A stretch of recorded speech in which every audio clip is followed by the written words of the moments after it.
नमस्कार दोस्तों, आप सभी का स्वागत है शॉर्ट हैंड गुरुजी यूट्यूब चैनल पे।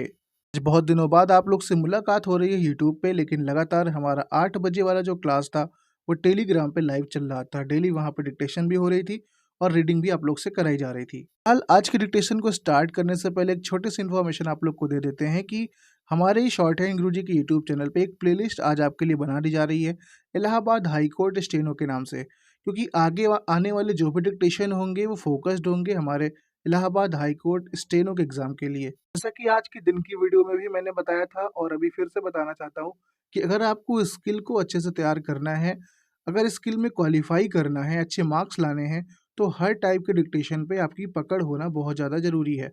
तो जो डिक्टेशन ऑलरेडी चैनल पे अवेलेबल हैं वो तो सब आपको करने ही हैं, लेकिन इसके साथ जो आगे डिक्टेशंस आएंगे वो मिश्रण रहेगा सभी का, यानी कि कभी आपको संपादकीय मिलेगा, कभी लीगल मिलेगा, कभी किसी निबंध पे आप डिक्टेशन लिखेंगे, कभी साहित्य को बोला जाएगा। तो जिस प्रकार से संभव हो पाएगा हर तरीके से आपका बढ़िया से बढ़िया अभ्यास कराने का प्रयास किया जाएगा इस चैनल पे। और इसी के साथ ये तो हो गया आपका डेली मैटर वाला डिक्टेशन।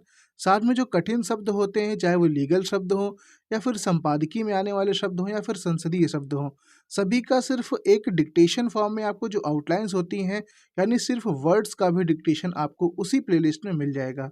आप लोग चैनल को सब्सक्राइब कर लीजिए, धीरे धीरे सारी वीडियोस वहीं पे आना स्टार्ट हो जाएंगी। तो चलिए फिर आप लोग रेडी हो जाइए, आज का डिक्टेशन में स्टार्ट करते हैं। डिक्टेशन आज का संपादकीय जागरण का डिक्टेशन है, जिसकी गति 80 शब्दों प्रति मिनट की है। डिक्टेशन बहुत ही अच्छा है। लिखने के बाद जो लोग भी ट्रांसक्राइब करेंगे कमेंट में बताइएगा जरूर कि आपने कितनी मिस्टेक्स आज की हैं। तो आप सभी लोग रेडी हो जाइए, डिक्टेशन स्टार्ट करते हैं 5 सेकंड के बाद। Ready, start. अरुणाचल प्रदेश के तवांग में चीनी सेना की आक्रामक हरकत ने 2 वर्ष पहले लद्दाख के गलवान में हुई खूनी झड़प की याद दिलाने के साथ यह भी स्पष्ट कर दिया कि चीन अपनी शत्रुतापूर्ण गतिविधियों से बाज आने वाला नहीं है। तवांग की घटना ने यह भी साफ कर दिया कि चीनी सेना आगे भी भारतीय सीमा में अतिक्रमण करने की कोशिश कर सकती है। यह ठीक है कि गलवान की घटना के बाद से भारतीय सेनाएं सतर्क हैं, लेकिन अब केवल सतर्कता बरतना ही पर्याप्त नहीं।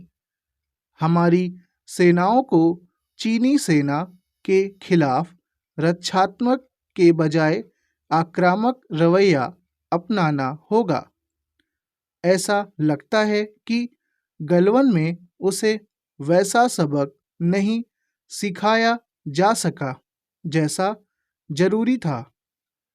कम से कम अब तो यह सुनिश्चित किया जाना चाहिए कि उसे सही सबक सिखाया जाए।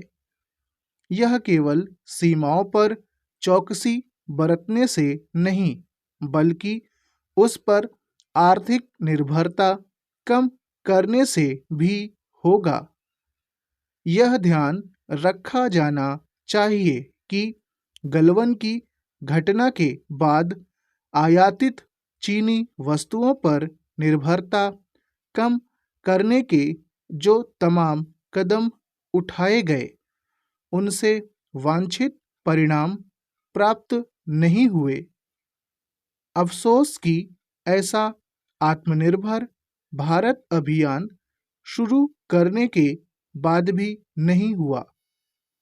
यह सही समय है कि उन कारणों का निवारण किया जाए जिनके चलते चीनी वस्तुओं पर भारत की निर्भरता कम होने का नाम नहीं ले रही है।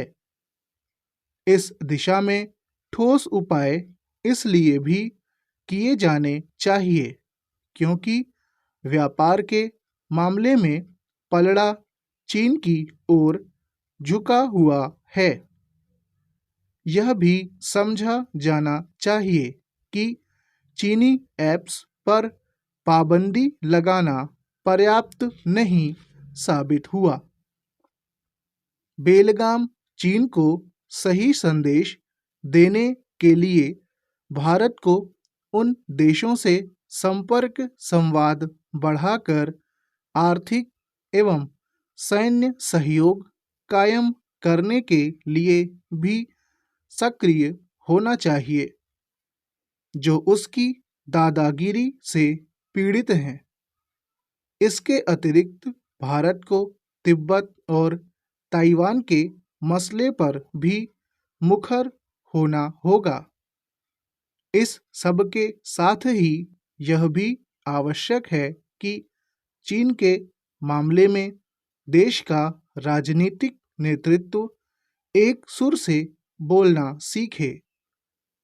यह देखना दुखद है कि जब राजनीतिक नेतृत्व को एकजुट होने के साथ ऐसा दिखना भी चाहिए, तब सरकार को घेरने में लगा हुआ है। कांग्रेस सरकार पर कुछ ज़्यादा ही हमलावर है। कभी-कभी ऐसा लगता है कि उसके इस हमलावर रवैये का कारण यह है कि चीन के संदर्भ में उसकी अपनी रीति नीति को लेकर सवाल न उठने पाए। इसकी अनदेखी नहीं की जा सकती कि डोकलाम विवाद के समय राहुल गांधी भारत सरकार को सूचित किए बिना चीनी राजदूत से मुलाकात कर आए थे। यह समझना भी कठिन है कि कांग्रेस को चीनी कम्युनिस्ट पार्टी से समझौता करने की क्या जरूरत थी। यह समझौता इसलिए आपत्तिजनक है क्योंकि राजीव गांधी फाउंडेशन ने चीन से पैसा लेने में भी संकोच नहीं किया था। स्टॉप।